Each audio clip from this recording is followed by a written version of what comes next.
Hello, everyone. Thank you all for joining us. I'm Scott Montague from Coquitlam Search and Rescue, and I'll be running the comms tonight. I've got some good news for you. If you stick around to the end of our session, you'll have a chance for a giveaway from our sponsor, Helly Hansen. And if you were here last week, you might even know what it is. But I'm not going to tell you because I wasn't supposed to tell you last week, and I told you, and then I got in trouble, and then these things happen. Your cameras and mics are off for this session, but we still want to hear your comments and questions. So on your screen is a question mark or a question box. Use it to post anything you want to tell us. Or if you can ask a question and we'll either answer online or in the Q&A part of our presentation. To get us started, please welcome the Executive Director of AdventureSmart in BC, the head honcho, none other than Sandra Riches. Well, thank you for that lovely introduction, Scott. Appreciate that. Yes, I am the Executive Director and grateful to be so for the BC AdventureSmart program. I'm also grateful to be joining you tonight from the traditional territory of the Coast Salish people. I've had a lovely sunny day, as you all have, hopefully, traveling from Whistler back down here to North Vancouver. I have a few things I'd like to share with you today, but really tonight isn't about me. It's all about our guest, and I'll get to that in a second. Just a few little intros, and we're really happy that you're here tonight. It's the last event, unfortunately, for our summer series. We've had a wealth of entertaining, educational, informative sessions with subject matter experts like our guest tonight. They've added value and so much insight to what we continue to do, which is to provide outdoor education for all levels, all ages, all backgrounds, all skills of outdoor enthusiasts like yourself. So we're going to get into a few little things here, and then I'll pass it over to our special guest this evening, who is none other than Brett Soderholm. He's with the BC Wildfire Service, and this is timely. I've been in British Columbia for 30 years, and I guess now in my long time here, I can say now that August could be a fire time. I hate to say the word season, but I'll leave all that information to come from Brett, not me. Brett's well-versed and multifaceted meteorologist by trade, but isn't super enthusiastic and so much fun. You're gonna love him. A science communicator by heart, has so much passion to share, and you can just feel it come across the screen. His passions for the natural world and everything that it has to offer and all the curiosities about it. He aims to get people interested in things science related through captivating storytelling and different phenomena that he can share and make easy for all of us to understand, which I'm very grateful for, and I can't wait to learn from you tonight as well, Brett. The weather affects us all, no matter if we're heading for a hike on a beautiful, sunny summer day, or putting on our microspikes, grabbing our avalanche transceivers, and going for a backcountry tour anywhere that's easily accessible. Weather plays a role in our trip planning, in our decision making, pre-adventure, and that weather can include wildfires, as it can at this time of year. And again, I'll leave that up to Brett to elaborate on. A few great things, though, as Scott mentioned. Here's an awesome backpack from Helly Hansen that one lucky winner will win tonight. So pay close attention to Brett's session. I will pick something out of his session tonight and ask a question about it. And you have to be really quick to answer via typing it in, and we pick a winner. Simple as that. And someone will walk away with this gorgeous red backpack. We also have a couple of hoodies offered to us from Rogers, who we work closely with and partner with at the BC Search and Rescue Association. That is our senior manager. The hoodies were shipped to Dwight, and he put them on and modeled one of them today for you. So 2 lucky winners, because we have 2 hoodies. So we'll have a couple of other questions for those hoodies as well at the end of the session. But all of you will receive a 1-month free trial to FatMap. FatMap's been great through our webinar series during the winter and the summer, offering this free trial to you just to see if this is a resource or a tool that works well for you. And we're all about trip planning and having the right gear and the training and the essentials, which I'll talk to you in a minute, and right here and right now as we segue into it. Scott, if you don't mind, throughout the session, dropping into the chat the link to our AdventureSmart 3Ts page. This will give our audience a chance to learn a little bit more about each one. This is what we call the trifecta of safety for the AdventureSmart program. We talk about this all the time. I guarantee you I say it in my sleep over the last 20 years. And trip planning is key and essential to every adventure, no matter how big or small. That is few hours, few days. Having the right training and knowing how to be successful at the activity you choose to do. And that could be mentorship, certification based. There's a length in there, and we deliver a lot of programs that stem right around these 3 T's if you're ever interested. It's called our Survive Outside program. And then taking those essentials, that's key. And we know there's more than just a basic list. We want to add to it season and sports specific. So these 3 T's are what we talk about a lot, and hopefully you can create habits with each of them and really make it a part of your adventure before you hit the trail. But in case of emergency, which in British Columbia, there's 1,900 search and rescue calls every year in British Columbia. That's 78 search and rescue groups that consist of 3,000 search and rescue volunteers respond to, so 1,900 calls a year. There has to be some form of communication. Leaving a trip plan with your friends and family is key. But in case of emergency and you need to communicate, you have to have a communications device. Spot, InReach, Zoleo, these are 3 examples I have on the screen here to show you, knowing how to use them, when to use them, what their features are, how much they cost, what's the subscription for them. But you need to communicate with them. Those are your primary means of communication.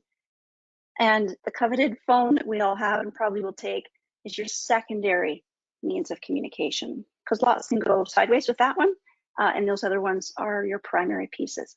Call 911 right away. Ask for police. They will task search and rescue. And then you need to apply the stop analogy. Stop, think, observe, and plan. The idea is that you stop moving and stay right where you are. That makes it much easier for search and rescue members like Scott to locate you and find you faster. There's an easy way to download our Trip Plan app. It's free of charge. That will allow you to send all of your details to an emergency contact.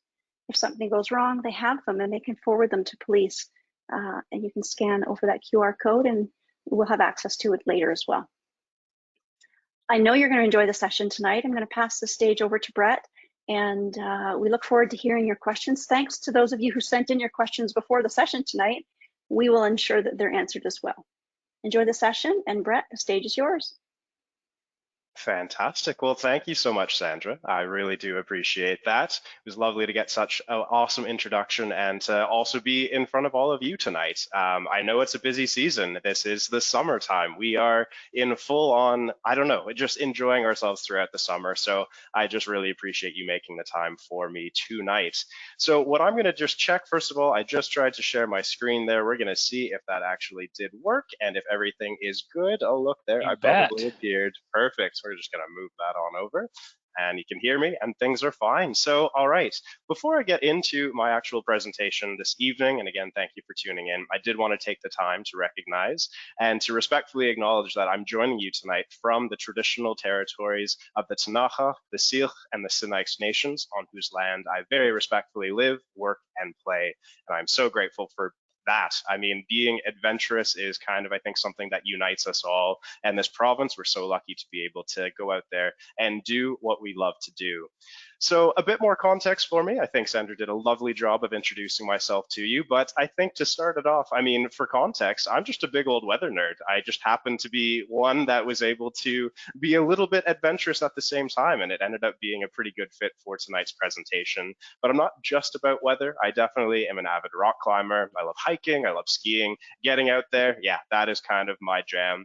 Now, back in the day, I did get some fancy letters, as I like to call them, from McGill University. I got my degrees in atmospheric science, and that really kind of just set me down the path of getting to where I am now in terms of my overall career progression.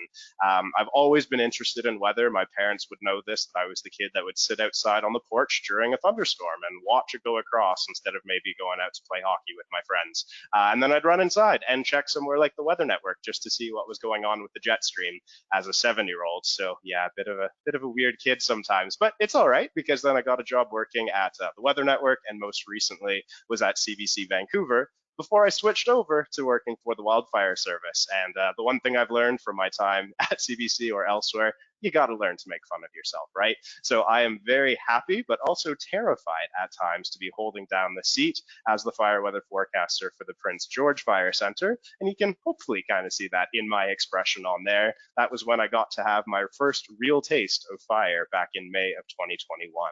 And I'll get back to that one in a little bit. Hang tight. But just so you know what we're going to be serving up tonight, you may be serving up dinner yourselves. You may be listening to this just casually in the background. And frankly, I'm just happy that you're here.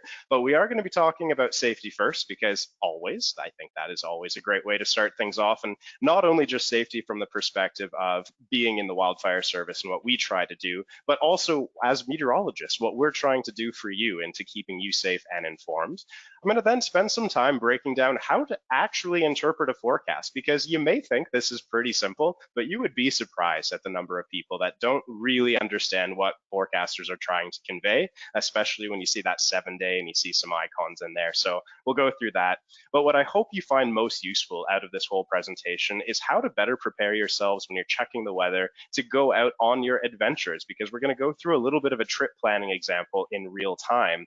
And I do believe, I don't know if it shows up as a handout or if it's going to be in the chat, but I've got a couple of links prepared that hopefully you can click with me in real time if you get the chance. We're going to go through and explore a few links together. Then I'll bring it back into the wildfire realm and some things that I can mention about there. And then after that, we'll save plenty of time, hopefully, for some Q&A. So, as I said, safety first, safety always. I think that really does bear mentioning and really reinforcing as a main point, because my primary job as a fire weather forecaster is to keep crews safe. And what I do, and I do this by essentially creating briefings every single day. For the record, in wildfire season, doesn't really matter if it's a weekday or a weekend. I brief the entire fire center at 9 o'clock every single day. And yeah, my main goal is to highlight what weather is going to be going on over our fire center throughout the day. One of the primary concerns, of course, is lightning. As you'll find out, lightning creates about 60% of our wildfires across BC. So it's my job, I've got the undesirable job of trying to predict not only if lightning is going to occur, but where it's going to occur and how much of a territory is it going to occupy. So it's challenging, but I like the challenge. And then I also write what are called spot forecasts. So if you hear on the news about something like the Karamios Creek wildfire right now, or any of the other ones that are of note, there is a dedicated forecaster working from the BC Wildfire Service who is giving a forecast for that very specific fire and that location. So these take a lot of time. There's a lot of energy that's put into them, but the benefit is that we can use this forecast data to likely model how the wildfire is likely to progress. So in a way, I'm also keeping you guys safe by giving you a heads up as to what the weather could potentially be doing for those fires. Now, I said that it wasn't just from a wildfire perspective that I wanted to chat with tonight, but also just with my hat on as being a forecaster. And really, I think as a meteorologist, we're here to keep you safe and we're here to keep you informed. And it doesn't matter which organization you work for, or if you're retired or if you're still active. The number one goal is just conveying when adverse weather gets into your way or is potential onto the horizon. So one of the first links that I'm sure you guys should know, but just in case you don't, is just making sure that you always consult if there are any weather alerts for BC. This is put together through Environment and Climate Change Canada, and they're the only ones that can issue these public alerts. If you click on this, and you can, and hopefully this will bring up, but it'll show you in real time what's going on across BC. So, you know, that thumbnail was from back when it was really hot across BC, and now for sure we're still dealing with some heat, but as always, it'll break down warnings, watches, and statements. Just click on the area where you're in, get a little bit more information about it. It'll talk to you about the locations and the time frame. I'm pretty sure you know this, but I do just want to make sure that you have this resource booked, because it's pretty well one of the best places to constantly check. But of course, I wouldn't be here unless I wanted to plug as well some of our wildfire service websites. And this link, as the number 2 link that I provided for you, is really going to be your kind of like your go-to dashboard. So on this one, this is the public-facing wildfire service page, and there's quite a lot of pieces of information here, quite a lot of it, frankly, to the point where it might be a little bit too much. But what I'd like to start off is just show you this interactive map. You may already be familiar with it. I know quite a lot of people do use this. But what's really cool about it is that this updates in real real time, and it will also show you from a map perspective where the most important fires are, or where any fires are actually burning right now. So one of the things you may not necessarily know, but the reason there's that sort of addendum to my title of I'm the forecaster for the Prince George Fire Center is because I quite literally forecast for this boundary. It basically occupies a good solid 25% of the province. It's huge. There's this rocky mountain range that cuts through halfway. Yeah, it keeps me on my toes. But you can see without all of these little icons on there, we're actually relatively okay. We're not seeing a lot of activity. But if you look farther to the south for Kamloops and Southeast, notice that they're all of the different icons. A red dot means that the fire is out of control. A yellow dot would mean that it's being held. And green, or yes, or is I think I've misjudged myself there, but the green should be that it's being held. Red is out of control. And the most important one here is anything that has to do with an actual fire icon. These are the wildfires of note. These will give you a lot of information about what's happening, in this case, the Maria Creek fire, or you could click on down to the one over toward Caramias Creek, and it'll tell you on here that you have about 4 pages worth of information. It'll give you fire perimeters, it'll tell you if there are evacuation orders and alerts, and it'll tell you who issues those alerts as well. And it's got a lot of stuff in there, but I think what's really useful to kind of keep track of is just paying attention to how many active fires we have. So across BC at this exact moment, we have 47 active fires, and we've had 565 fires to date. It's no mystery. This is definitely a far quieter season than we've had compared to last season. But of course, these fires are certainly still worth watching and still worth mentioning. There's a plug for the app on this website for sure, but I would really recommend that you probably click on this link here off to the right-hand side. It's the alerts and evacuations page from Emergency Info BC. If you are ever in a situation where you hear about an alert or an order or think you might be in one, just click on it and it's going to give you whatever advisories or warnings there are in place. And there's also a good old Twitter feed here to keep you on your toes as well. So I really like that. There's tons of stuff that I can point out about this page, but the last thing I'll say here, important that you know how to report a wildfire. If you have cell service and you're able to do so, simply call that number or star 5555. It's great. You get to contact dispatcher and they'll get information from you. And we truly do rely so heavily on what you guys tell us. We can't always see everything that's going on all the time. And finally, just a quick plug for our app. The reason I say this is because the one feature that I love more than anything else is talking about the near me feature that's on here. This one allows you to see within a certain radius that you specify if there are any fires within 10 or 50 kilometers of your current area. And not only will it show you if there are fires, it'll also tell you if there are if there are restrictions of any sort. So for example, a campfire ban. So if you're going to be road tripping over the summer and you're in a brand new area and you're not sure if I could have a campfire, just click on that and it will tell you very quickly. So I think it's a pretty useful tool. And yeah, hopefully you guys do too. Staying safe on the go is always great. So to switch gears just a little bit here, when it comes to checking the forecast, again, I don't really care who you check for your forecast. There's the Weather Network, there's Environment Canada, there's AccuWeather, there's just a ton of stuff out there.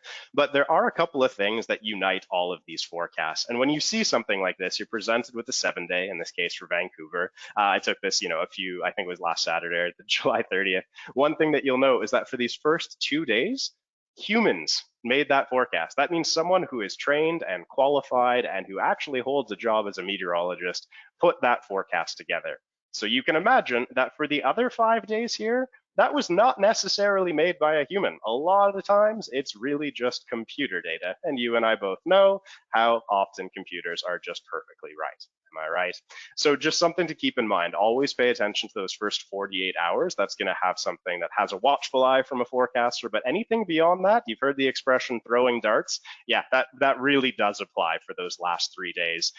Don't really trust it. It may be giving you some trends, but it's going to change quite a lot, as I'm sure you've seen. So just kind of be mindful of that. I'm not kidding. When I was at CBC, a viewer took the time to email me and say, I preemptively canceled my daughter's birthday party because you said it was going to rain on the weekend. And then it didn't. So now I'm disappointed. Okay, well, that was also, you did that like 5 days in advance, so I'm kind of, why are you mad about that? It just didn't make sense. So I feel the need to kind of defend why these forecasts occur as they do. That said, to clear up a little common misconception about icons too, you should probably know this by now, but it doesn't mean all day rain. If you see raindrops in there, and 60 pop, in this case, the 60 followed by the percentage sign, that is 60% chance of precipitation. That is probability of precipitation. So it's not fancier than than that. There's this common misconception that if you see a 60 pop for Vancouver, that means 60% of the city will get rain while 40% will stay dry. I would love to be that accurate. Frankly, I would, but I can't do that. It really does just mean that for the city of Vancouver, 60% chance you'll get rain. And it also applies to that very specific weather station or that area. Now, what happens instead if you see an icon that looks like that? We've probably seen it before, maybe not in Vancouver as often, but there are lightning bolts that can occur there. So you see that in the icon. It's looking ominous, right? Well, does that mean you're going to get a thunderstorm? No, it's just saying that there is a chance. We're trying to alert you, again, of the most important or the most impactful weather that could be happening that day. So if you see that in the icon, not only does that not mean that it's going to be thunderstorming all day, but it also doesn't guarantee that it's going to happen. You'll see that it says 30% on here. That's not really a high confidence vote saying there is a chance, but there's a 70% chance that it won't. So just keep that in mind, because especially for thunderstorms, I mean, frankly, these are even harder to forecast and pinpoint than just actual rain. So please go easy on us. It's really, really challenging to predict the future. And I just hope you kind of understand that. So that's it. If you're tuning in tonight, I assume that you're probably well versed in this, but just wanted to dispel a few myths. The thing that I wanted to transition into now is talking about how you can take that forecast data and better apply it to go on your adventures. So I mean, classic, right? You're in the lower mainland, maybe you're heeding the call to go up to Garibaldi or to Diamond Head, and you're trying to figure out what you're going to want to pack and what you're going to want to bring. I've been in this situation before where friends have been considering the trip and they go and look at the Vancouver forecast and they say, hey, it's actually going to be pretty nice in Vancouver. I guess we're fine. We're going to go and do our trip. And I kind of just look a little bit sideways at them. I was like, last time I checked, Garibaldi is not in Vancouver, but that's right. Yeah, sure. Good luck with that. And I say, maybe check a city that's closer. So like go to Squamish. Maybe that's going to be a little bit easier for you to get a better forecast. But even then, is it still the best choice? Not exactly. You can do better than that because Squamish is at close to sea level. It's right in Howe Sound there. If you're climbing a mountain, the weather is going to be very different, likely cooler and probably a little bit windier as you're going to climb up the mountain. So how do you get that information? How do you plan to account for all of those changes? So this is what I hope you can take away as being some of the most important resources that I can share with you on the sheet. There are two that I'm going to point out, and we're going to start off with link 3 on here, which is avalanche.ca or the Mountain Weather Forecast. It has two names because, go figure, it actually represents both seasons. So it's avalanche.ca in the winter, and then it's the mountain weather forecast in the summer. This is something that's put together every single day by meteorologists. They write a nice little blurb about what weather is going to be expected across BC and the Yukon, and we'll go in and actually give you a couple of fancy maps and some charts to look at. In the wintertime, this will have really key stuff like figuring out how is the stability of that snowpack over your specific mountain range. What's the freezing level going to be like? Are we looking at any shifts? Is there going to be a huge snow dump at some point? Anything like that. But in the summertime, this actually transitions more into something that can actually help with wildfire as well. If you click on this day 1 tab here, this will show you in kind of fun ways a nice little clear map about what's going on weather-wise across the province. So in this case, pretty rare to see, but all of BC, we're under a really stable area of high pressure right now. We're pretty clear and have been for much of the day. And it'll also reference what's going on from a wildfire perspective because we work in tandem together. It's actually pretty fun. And then it'll also show you what's happening throughout the afternoon. And most importantly, if I could highlight anything, pay attention to this map here. This is the lightning potential or thunderstorm forecast issued by Environment Canada. If you start to see any of these blobs appear on an area where you're considering going that day, just pay attention. It means that there is a chance that it could happen, and we want you to be able to stay safe. So there's plenty of stuff to nerd out on here with. If you wanted to go through and look at some of those other weather variables, they are there for you. But I would say there's an even better resource for that, and should hopefully segue nicely into the fun world of Windy. If you don't know Windy, your world will be forever changed from this point forward, because good luck trying to justify using any other source for your data. Yes, I speak that highly of it. No, I'm not getting paid by them. And yes, it's free. So it's kind of like the best of all worlds here. If you like bright colors, boy, will you love this resource, because if you notice here, you have the entire globe at your disposal to be able to go and choose a forecast for anywhere on the planet. Yes, even down in Antarctica, if you really wanted to, you could do that. You could go from New Zealand all the way over to BC and figure out what's happening. Why I love this resource so much is not only because it's free, frankly, that's a huge help, but it has some really cool features in it, such as webcams, like live shots that are showing and can actually tell you what the conditions are like just by hovering over those little cameras. You have the options on the side here to go between temperature. You could look at radar and satellite data, and it'll actually show you in real time what the clouds and conditions are like. It'll also show you a wave forecast if you're so inclined. If you're wanting to go out and see what the wave forecast is doing off the coast and over toward Tofino, boom, this is going to be a really good resource for you. But I think what's really cool about it is, again, it's point forecasting potential. So let's take our example again. You're leaving from Vancouver, you're going to drive up the Sea to Sky, you get to Squamish, you maybe pick up a coffee in town, and then you're like, all right, we're going to do this. We're going to go and hike up either to Diamond Head or to Garibaldi. So if you keep zooming in on the map here, you'll actually see that it resolves into being like a Google Maps type thing for Squamish. But then you can just kind of move around and you can then go to where you want to go. So if you're trying to see what the conditions are likely to be over toward Mount Garibaldi, just click on it. Once you click it, there's a little drop down arrow for you, and it will show you a forecast through time in 3-hour increments of what's likely to be happening up there. And I say likely because, as with everything, we're talking about forecasting the future here, which is challenging. So on this, just so you can check, it'll show that the altitude of the point that you've selected here is 2,600 meters. Well, that makes sense because Mount Garibaldi peaks at about 2,675. So when you're looking at that, you can rest assured knowing that you're getting a forecast for that elevation. It'll show you in those icons, as I mentioned. You can see at 5 p.m. there was a chance for thunderstorms. Did it happen? I don't think so. I didn't see it. But it's also saying that tomorrow, hey, there is a chance for thunderstorms. And yes, do trust that. Across the south coast and the Kamloops Fire Center tomorrow, there is likely to be some lightning and some thunderstorms.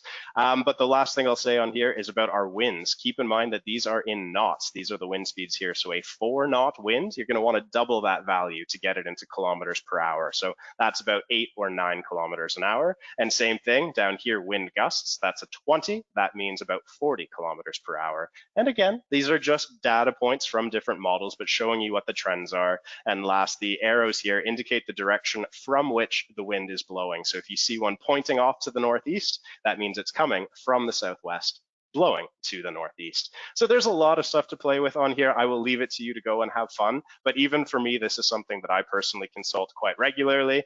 Just the other day, I went out on the other side of Kootenay Lake and around where I live, and I went up to Mount Loki, and I tried my best to get to the top, but mountain lions in our path decided to say no, and we decided to retreat. But nevertheless, I consulted the forecast and found out that we had a brilliant day ahead of us, minus the mountain lion. So anyways, with that said, I will leave you to play on that. And I'm going to switch gears now into the weather and wildfire component because it is wildfire season. We know that this is a very tough time of the year for many people. I mean, we think back to what happened in 2021. That was a really, really active season, and it was tragic, frankly, is what it was. And I've learned in my new role that both weather and fire, they are intimately related, and they are very fickle beasts. That picture that I showed you right at the beginning of this presentation with my face kind of being a little bit surprised, that was because of this event and this little video that I'm going to show you in one quick second. But I got invited out south of Dawson Creek to go for this planned burn where we try to get rid of all of this dry material on the ground in a prescribed, clear fashion. So when we're in control of it, we can make sure that we're getting rid of all of this fuel and doing so before Mother Nature decides to do it herself. So it's a really good way to stay on top of where this hazard is and where it's building.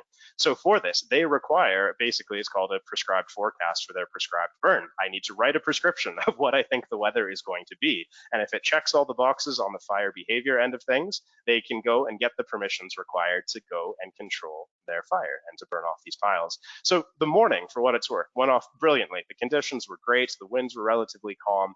Everything was fine. We take a brief little break for lunch, and I get out there and I'm taking a weather ob using a device called a Kestrel, and I'm like, oh wow, those wind speeds are actually starting to pick up, but like it's only at about like 5 to 10 kilometer an hour difference. It's like, it's probably not that much, right? Told the crew leader, and he's like, yeah, that might get a little bit active, but we'll finish the job here. We'll see how it goes. And this is, in the end, how it went. Our nice little controlled fire that we were doing in one spot decided to get picked up by the wind quite aggressively. It really grew quite rapidly. And for the record, I don't know how my colleague there was getting so close to it, because where I was standing, that was my limit of where I was able to not have my face melt off. So kudos to him for being able to, not be seared off there. But the concern with this, right, those flames very much not looking in control. There was the potential that we could maybe see this spread to the canopy right beside. And that was a very scary situation. And I learned firsthand that subtle differences in the forecast or in those observed conditions is really all that it takes for fires to go awry. So that said, that was a planned example. Later on in the year, as the fire season went on, there were quite a few fires that popped up on the landscape. And one of the more memorable ones for me, just because it was so close, was a fire that was near Vanderhoof, which is about an hour west of Prince George in the central interior. This one had been burning for about 7 weeks. And by this point, at the end of August, it didn't really seem to have a lot of life left until one of those days again where I was able to forecast slightly stronger winds. And lo and behold, this fire is still having quite a lot to give. I was able to go out into a helicopter to actually see just the scale of this wildfire, because to me, as someone who is brand new on the scene, it's something that you hear about and you see on the news, but to actually be there in person and to watch it happen right in front of your eyes, it's a very scary, scary situation. So this is something that I just bring to the forefront because of the way that weather and wildfire interact. And closer to home now, or closer to this time of year, we're dealing with the Karamias Creek wildfire. And this is certainly of note because it's in the Okanagan. It's in a very densely populated part of the central interior, and it's very visible. So it's concerning because it's bringing a lot of smoke and particulate matters into the atmosphere, and that's just not great for our health.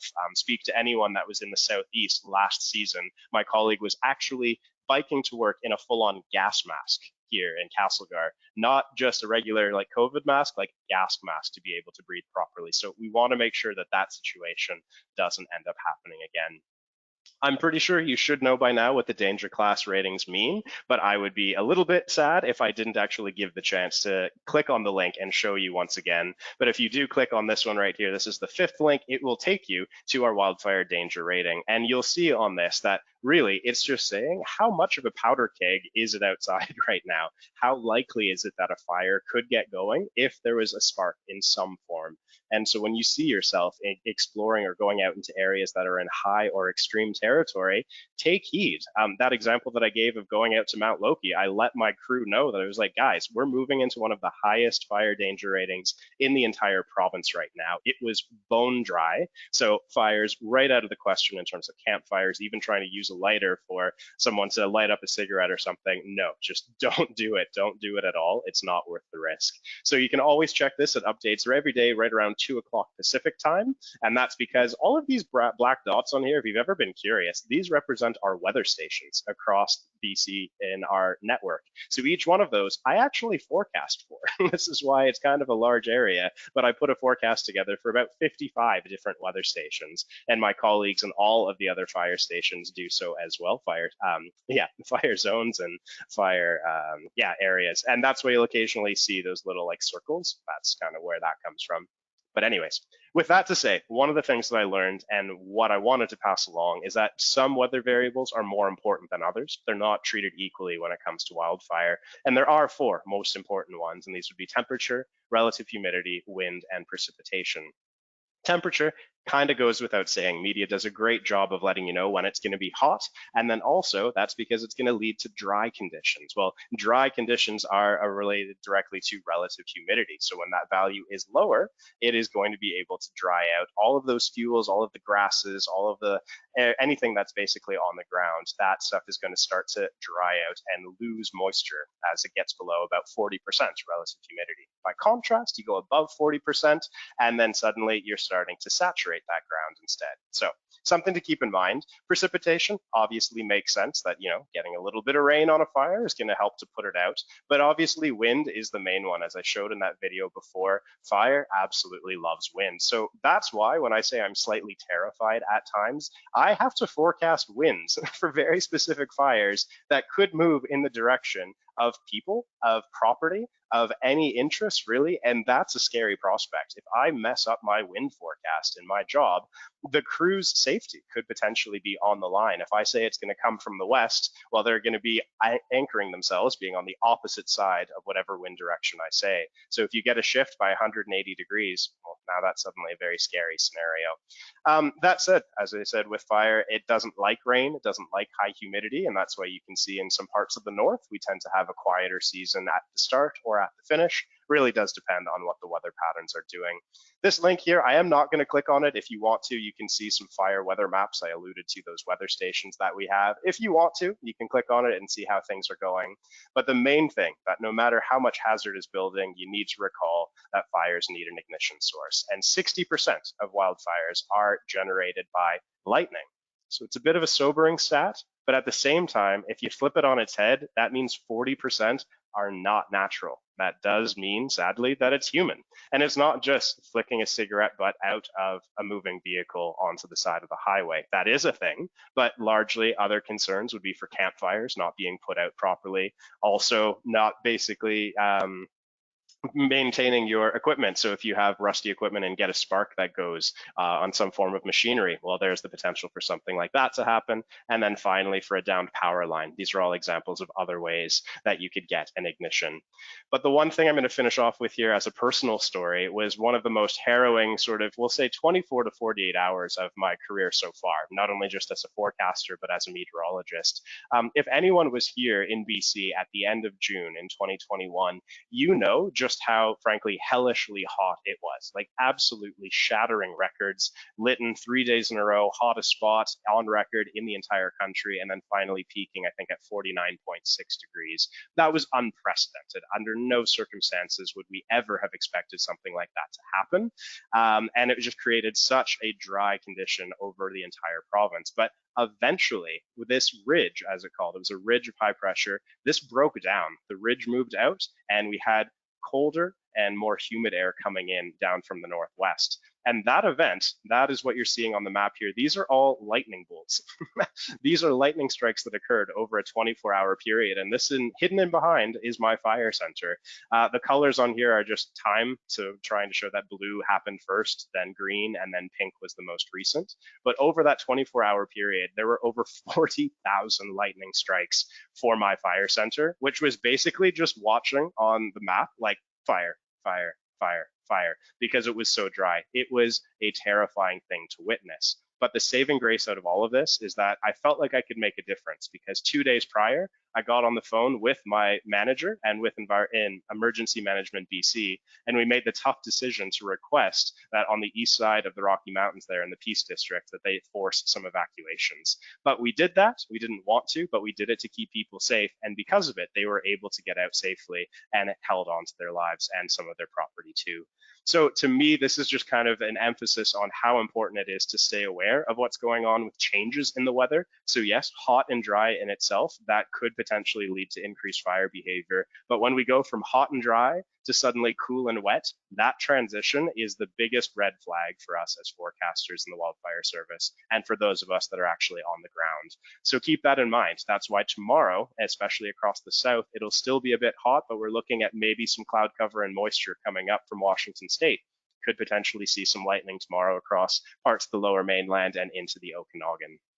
So to finish it off here, so I still want to leave some time for questions. If I can mention anything, wildfire safety is still such an important concept, and it really is prevention and preparedness that are the biggest keys.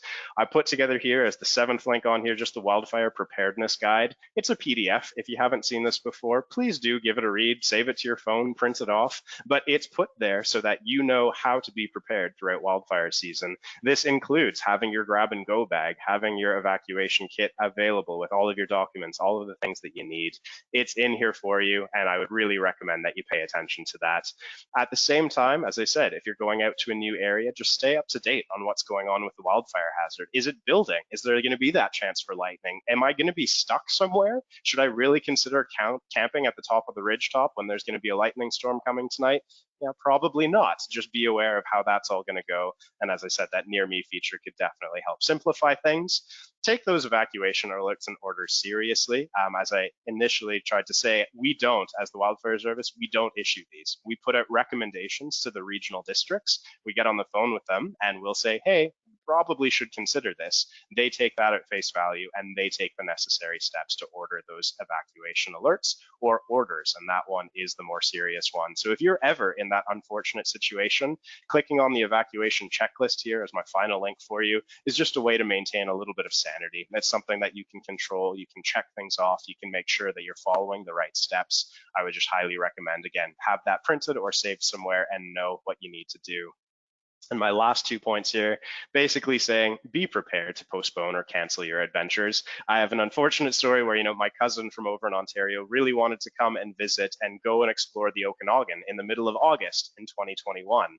And she asked, oh, I heard there's a lot of fires out there. Is it going to be bad? And I was like, you can't even see the sun sometimes because the smoke is so bad and there are so many fires. I don't think it's really safe for you to go. She did postpone her trip, but same thing. I know you have to sometimes literally win the lottery to get camping sites across BC. If you've ever been there before, you choose those dates 5 months in advance and hope that it works out. It sucks, but sometimes it's not worth taking on that risk. Be prepared to just change your plans on the fly. And finally, yes, if it ever comes down to it, if you are somewhere where you see a wildfire, if you're out in somewhere that doesn't have service or something, just make a note of it. And when you do get available to be able to pass it along to us, we rely on it so heavily. We'll send out crews, we'll go investigate, we take them all seriously. And there's never too much of a good thing.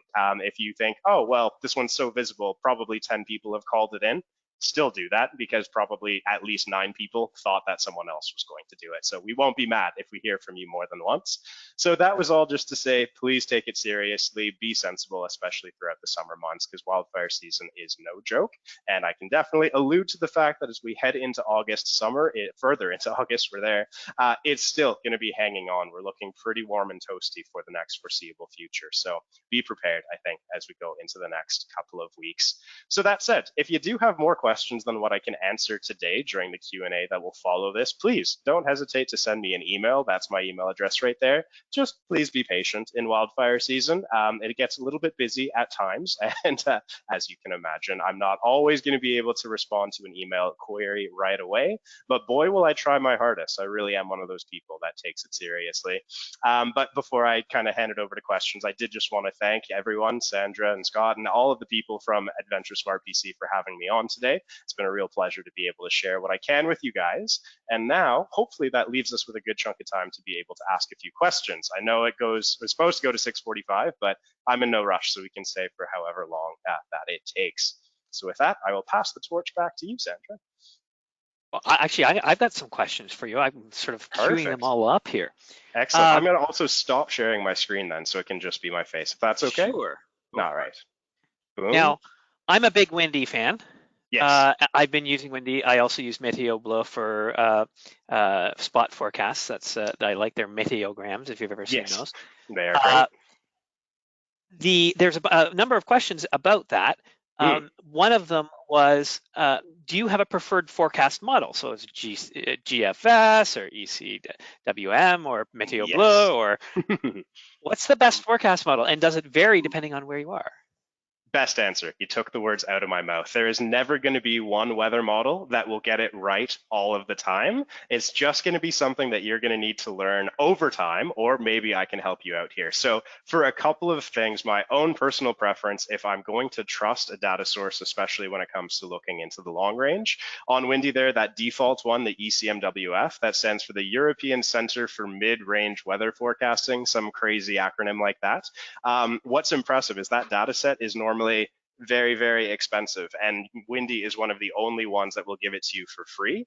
That's not to say, as we know with wine, just because the wine is expensive doesn't mean that it's going to be good, but there is actually at least some quality control that's going on with the data. What I will say though, when it comes to wind, ironically enough, Euro, or as we call it in the business, the European model, is not necessarily the best at wind there. It doesn't really pick up on all of it. If you're in BC, I would highly recommend choosing a Canadian model. So the GEM, as it's called, the GEM Regional, is going to be a very good model that will do that on the scale of a couple of days. And then personally, for my own fire center, for what it's worth, the NAM is an American model that operates on a short period of time. I really do like that one. It tends to always pick up on the peace winds, for example, in Peace Country, so Port St. John and Dawson Creek. It's a notoriously blustery part of BC, and it's the only model that ever comes close to getting it. So yeah, they I've all also have their found for quirks and Mount bias. Baker, if you want to go high up on Mount Baker, HRRR. Aha. Apparently it does very good for Mount Baker. I have no idea why. So that is the high resolution rapid refresh model, I believe, and that means it's only going to forecast out, I think it's 18 hours or so. Yeah. It's a very short-term forecast, but it's such a small scale for which it's forecasting. We're talking about like maybe 1 kilometer by 1 kilometer across. So the finer in that resolution you get, the more likely you're going to be able to pick up on some of those details in your forecast there. So that's a great one too. So in this, along the same lines, still talking about Windy, Windy has apps. These other forecasts have apps. The person was asking about what's the most reliable weather forecast. So we're talking about reliable. Well, you never know. But yeah. One thing if you're using it as a hiker, one of the most annoying things I find is that if I'm not in service area, none of those apps remember what it was like when I was in service area, and I go to log in and no data is there. Do you have any kind of apps that actually retain the data that they had before so you can continue to look at it when you're out of the service area? Yeah, I wish, and if I did know of that, I would be using it myself, but I have yet to come across that personally. What I would say though is that in those moments where you do have service either right before, or if there's a brief, you're holding it up on the ridge top and you're like, I got a bar, just take a quick screenshot of it. So just truly on your phone, take a screenshot and be able to look at that a little bit later, just to keep track of it. I mean, obviously weather changes throughout the day and it's not necessarily going to be right, but especially right before your hike, you could have screenshots of maybe your first area that you're expecting to rest at, or what's going to be happening as you reach up into the Alpine, something like that. But yeah, it's the downside of all of these apps is that we're so reliant on having cell service, and boy, do I know that many places in BC do not have cell service. Just don't. Alan asks, what would be the safe distance from a fire if you're going to head out? So I want to go for a backpacking trip, 2 or 3 days. Yeah. How far should I be from a fire on my route? Yeah, fundamentally, this is going to be a trickier question to ask because there's not going to be a right answer and it's going to come down to your personal comfort level. As someone from the Wildfire Service, I would please just say do not get anywhere near it. Within like 10 kilometers of it is the value that I would personally say. It's just so possible that that fire with a slight wind shift can completely change direction. If you think it's going to be headed off in one area and maybe the forecast is saying that it's going to do that, I have been wrong so many times and I've had to learn this the hard way, but it really has the potential to move so much faster than you think. So if you see yourself getting into an area that even has a fire that's within, I would say 10 to 15, please don't even chance it. I would prefer that it's even more than that. But it's crazy how fast these fires can spread, frankly. The other thing with AdventureSmart, we always let people know if you're going to take a plan, you're doing a planned route, look for your escape routes. Exactly. And so you shouldn't be just planning, there's only one way from here to here. Here's where I go if something goes wrong. Here are my alternates. Put that in your trip plan and make sure people know where your escape routes are.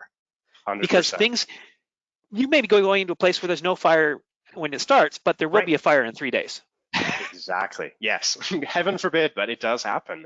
That's a very good point to point out. And just to highlight how universal it is, because even within Wildfire Service, the very first thing that crews will do when they are getting deployed to a fire and they need to take action on it is they will mark out their escape route. They will make sure that they've got an area clearly flagged. If you've ever been out before and you've seen these kind of like yellow or pink ribbons on random pieces of tree or twigs, that means it's probably an old escape route that was used or maybe never used in the case of a fire. So that's always the thing that they plan out first, and make sure that you have ways to get out if things go a little bit sideways.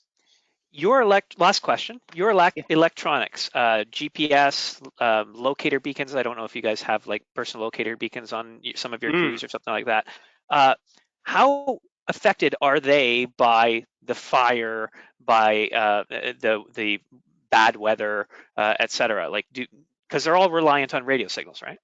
They are, yes, exactly. So the answer is they can be quite terribly impacted by it, depending on how thick the smoke is, and just depending on what that general terrain is kind of looking like. So I would say for the most part, the more mountainous your terrain is, if you're in a really complex area, the greater the likelihood that there's going to be some technological failure on that. We have a repeater network, as it's called, where we're able to use these areas that bounce radio information from our location to a designated area close by that then sends that information over to the main hub in dispatch in one of the fire centers. I've personally been trying to radio dispatch and saying, hey, can we get some help on this? But it never made it. It never went past the repeater to get back in. So it's a very scary situation when that's the case. And if you don't end up getting to establish that communication, you need to get out of there as quickly as possible. It's really just, yeah, it's not good. So yeah, unfortunately, it's not perfect. We see that all the time. And yeah, not as good as we would like. Well, thank you very much. That's the end of the questions. I know Sandra has a bit more that she wanted to bring up as well as our giveaway. Oh yeah. Stick around for that. Yeah, we have a few things. And I know we're over, but I appreciate you sticking around, everyone, including Scott and Brett. Can't do without you. And that was so informative. Oh my goodness. I've been texting myself questions to ask the audience to help out with these things we want to give away, but I'm just making little note. I'm like, no, Sandra, just go back and watch the recording again, because you were just like a wealth of information. It just kept coming out, these stats, 60% of this and 40 of that and 40,000 like, I just was like, I need to listen to this over one more time at least. Hopefully it wasn't too much for you all at once. Oh, I found it really entertaining and educational. So that's exactly what we were hoping for. So thank you for being the icing on our cake of summer series events. I can tell you that. Scott, if we can challenge all of our attendees tonight, if you could pull up that poll, because Brett brought up a really interesting current stat about the active fires. And he did talk about it a little bit. I'm curious if anyone was that in tune. Do you know how many active fires are burning currently in British Columbia? 38, 47, 56, or 61. It was early on in Brett's session, and he did reference it, but it was really great to see where we can get to that dashboard to find out that information.